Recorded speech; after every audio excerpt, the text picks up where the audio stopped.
livre para todos os públicos.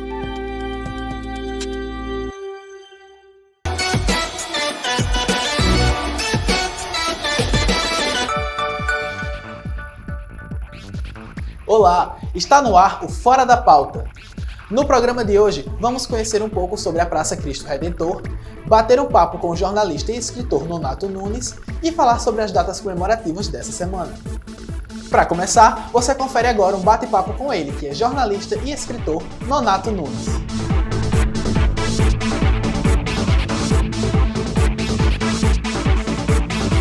No É de Guarabira dessa semana, nós estamos com o escritor guarabirense Nonato Nunes. Nonato, para começar, a gente gostaria de saber como foi que despertou o seu interesse pela escrita, como foi o início da sua carreira? Olha, em primeiro lugar, agradecer a você, Vinícius, a Agnaldo, Laura, a TV Câmara, né, pelo convite. Mas veja só, eu entrei nesse negócio meio que por acaso. Eu comecei aqui na Rádio Cultura em 84, né? Eu trabalhava numa farmácia aqui pertinho, de onde a gente está aqui. E uma certa vez chegou lá Humberto Araújo, que era o diretor da Rádio Cultura de Guarabira. E Humberto disse: Nonato, eu sei que você é um cara que lê muito, pelo menos ouvi essas conversas a seu respeito. Eu disse: então tá bom, Humberto, qual é a tese? Ele disse: olha, você não queria fazer um teste na Rádio Cultura, não? Eu disse: mas eu sei lá para onde vai isso, Humberto. Fazer teste em Rádio Cultura, sei lá para onde vai esse negócio? E aí, mas eu digo, ele insistiu um pouco, eu digo: então tá bom, Humberto, eu vou fazer esse teste. Só que eu amarelei. No dia seguinte eu não fui, né? Acabei não indo. E aí passou o tempo, acho que um negócio de uma semana depois, ele foi e voltou, né? Ele foi e voltou. Aí disse: cadê você, rapaz? Não foi lá na rádio? Eu disse: rapaz, Humberto, é o seguinte, eu não sei se eu devo fazer isso, não, até porque eu não vejo a aptidão minha para esse tipo de coisa. Mas aí ele insistiu, eu digo: não, agora eu vou, amanhã eu vou, a gente faz isso. E o que acontece? Eu digo: bom, eu vou para esse negócio, faço esse teste e não passo, e aí encerra a história. Volto pro meu trabalho e acabou. Acontece que eu fui lá na rádio e a rádio na verdade não era aqui, onde é hoje, era lá em Areia Branca, né? Longe, perto da universidade. Isso foi em 84. E aí o que acontece? Eu fiz o teste, a única aula que eu recebi de jornalismo até hoje, de jornalismo, foi essa de Humberto. São aquelas 6 perguntas básicas do jornalista, você conhece, né? O que, quem, quando, onde, como, porquê. Né? Foi a única coisa que eu recebi em termos de aula. E eu digo: pô, não sei para onde é que vai isso aqui. O que acontece é o seguinte, é que me deu uma máquina de escrever, um papel, eu digo: bom, como é que eu vou vigiar nesse negócio? Eu nunca tive experiência nisso aí. Né? O que acontece é o seguinte, eu fiz o teste, escrevi, botei lá o áudio, fiz o texto, entreguei. Ele olhou o texto, olhou para minha cara e disse: olha, tu tem certeza que tu nunca escrevesse para jornal? Eu digo: absoluto, está empregado. Só que eu passei 6 meses só na rádio, resolvi sair. Houve uma leva de pessoal que saiu da emissora e eu digo: não, Beto, eu vou sair também. Só para não quero que você saia não, eu digo: mas eu quero sair. É uma opção minha. Isso foi em 84, já no final de 84 para 85, né? Eu comecei em 85.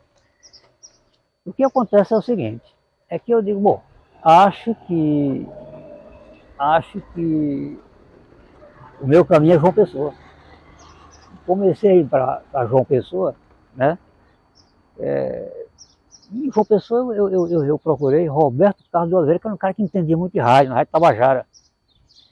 Eu digo: Humberto, eu fui na Rádio Tabajara, procurei Roberto Carlos e disse que tá bom, eu saí da Rádio Cultura e preciso de um espaço aqui em João Pessoa para exercer minha atividade também, porque já tenho alguma experiência. 6 meses acho que foi o suficiente aqui, sabe, aqui em Guarabira.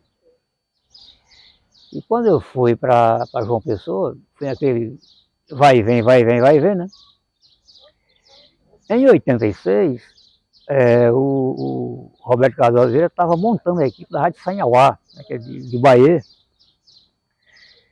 E o que acontece? Eu acabei entrando na equipe, passei 1 ano na Rádio Sanhauá. Houve uma contenção de despesas. Eu fui incluído nessa contenção de despesas e saí. Só que eu já estava com o pé no jornal ao momento, né?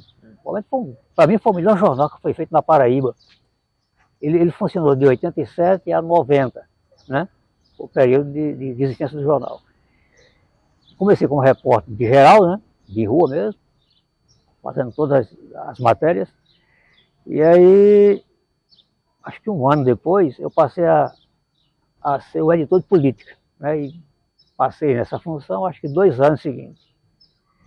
E o que acontece? Eu assumi a editoria, fiz um monte de mudanças, o jornal melhorou muito, inclusive a questão dos textos, né? Eu achava aqueles textos que se faziam nos jornais, nos outros jornais, muito comum. Eu mudei a questão do texto, né? Ficou um texto mais leve, mais gostoso, mais solto, e orientei os repórteres que estavam sob a minha direção, a minha coordenação, a fazer o mesmo.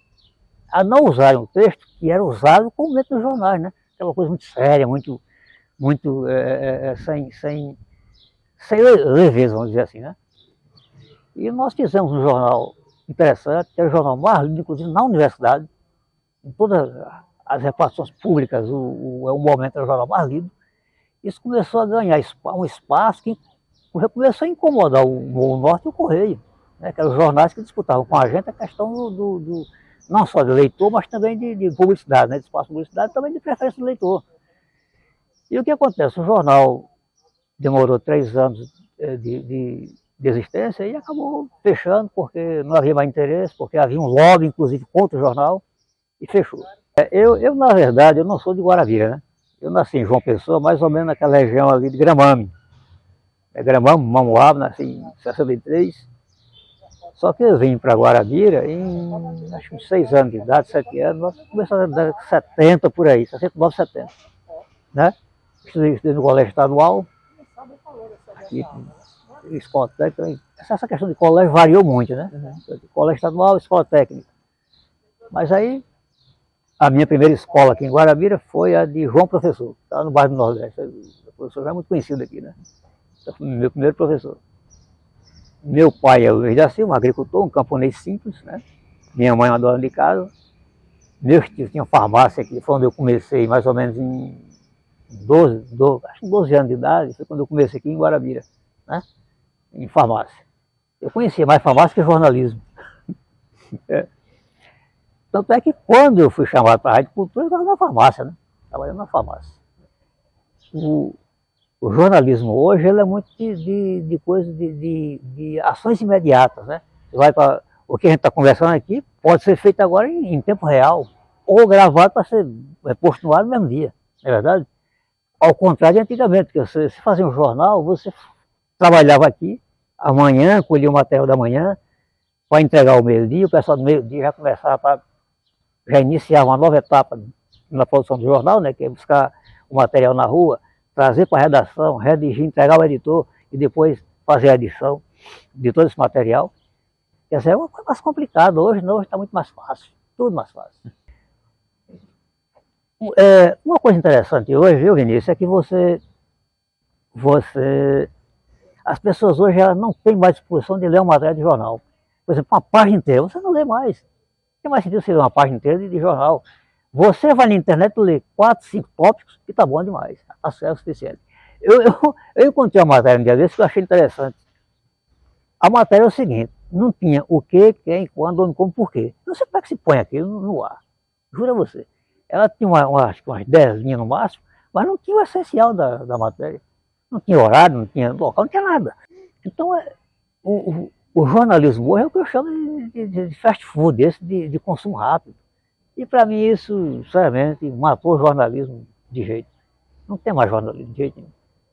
Essa é a minha opinião, e a gente vê isso no dia a dia, né?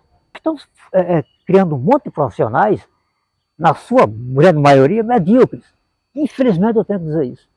Tá? Infelizmente nós estamos criando profissionais medíocres. São pessoas que não leem, são pessoas que não procuram se reciclar num monte de coisa, são pessoas que vão para a internet e ler, como eu disse a você, 4, 5 linhas e acham que isso é o suficiente.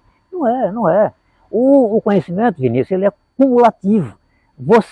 Eu pelo menos tenho o hábito de ler desde 14, 15 anos, muito antes. Meu primeiro livro que eu li foi um livro chamado A Utopia, de um cara chamado Thomas More, que era um inglês, um cara que morreu até morto pelo rei Henrique VIII. Um intelectual, um juiz, um cara que tinha uma cultura, vasta cultura, mas que acabou sendo morto pela incompetência de um rei. Quais foram os seus principais trabalhos e, dentre eles, qual foi assim, o mais difícil de escrever? O meu primeiro trabalho, realmente, não foi um trabalho lá muito significativo, eu diria até incipiente, foi um trabalho que eu fiz em 97, foi o primeiro trabalho que eu fiz para a Câmara de João Pessoa. Eu tinha um evento lá, e me pediram uma pesquisazinha sobre a Câmara de Filipéia. Tanto é que o título do livro é A Câmara de Filipéia, né, que é sobre os primórdios da Câmara de João Pessoa, 1585, assim que foi fundada a cidade. Segundo os registros, já foi fundada, já trouxeram, tem lá uma, acho que é de 1586, tem um documento que cita lá os 3 vereadores, né, dois, não me lembro. Então, esse foi o primeiro trabalho. E em 2004 eu escrevi um trabalho bem interessante chamado Curiosidades das Copas, né? Que é questão de cara com altura maior, o cara mais baixinho, o cara essa coisa toda, essas curiosidades que se traz no dia a dia, né? E 11 eu lancei um vídeo documentário, como esse que eu estou fazendo agora de João Pessoa, né? Só que esse foi sobre a morte, esse foi o documentário é sobre a vida de Assis Lemos, né? Foi preso, perseguido, torturado, aquela coisa toda. Memória de Fogo é o título do documentário. Você encontra até no YouTube. Você procura assim. O último livro foi esse que eu autografei para você e Laura, que é sobre esses eventos de 1930, né? Que foi a morte de João Pessoa, que inclusive agora, dia 26 de julho, completam-se 193 anos. 93 anos da morte de João Pessoa e da Revolução de 30. Porque é aquela história, são eventos que infelizmente a escola não dá mais. Você não vê isso mais nas escolas. A gente está perdendo o fio da meada, quer dizer, aquilo que tem a ver com nossa memória recente, nós estamos perdendo. Uma outra coisa interessante é que João Pessoa era um canalha, um ladrão, um cara que não merecia crédito nenhum, era um desonesto, não era nada disso. Foi um cara perseguidor, sim, aí eu concordo, mas desonesto não. Hoje se fala muito em transparência, né, Vinícius? Né? Transparência pública, aquela coisa toda, né?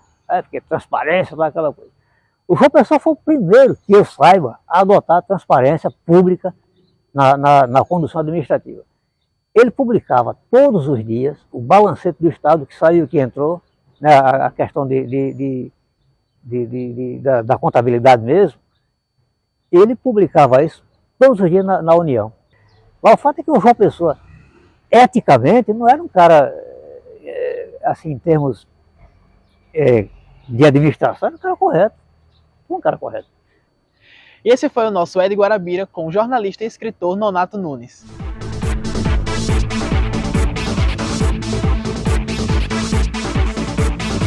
No Que Guarabira Tem desta semana, nós vamos conhecer a Praça Cristo Redentor, a famosa praça do Vitor Center.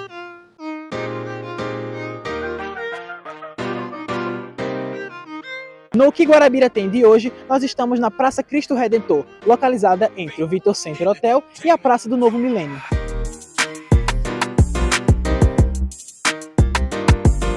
O monumento ao Novo Milênio, popularmente conhecido como Estrela, fica localizado em frente ao Vitor Center Hotel, possuindo 12 metros de altura e feito em puro aço inox.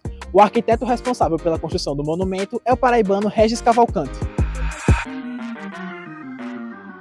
A obra foi inaugurada no dia 1º de janeiro do ano 2000, sendo um presente do Grupo Guaraves para a cidade de Guarabira pela passagem do milênio.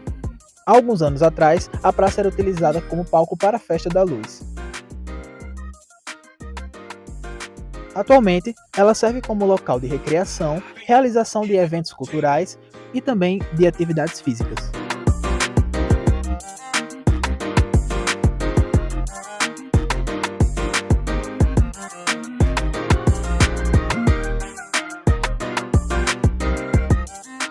E o Fora da Pauta vai dar uma paradinha, mas a gente volta já já.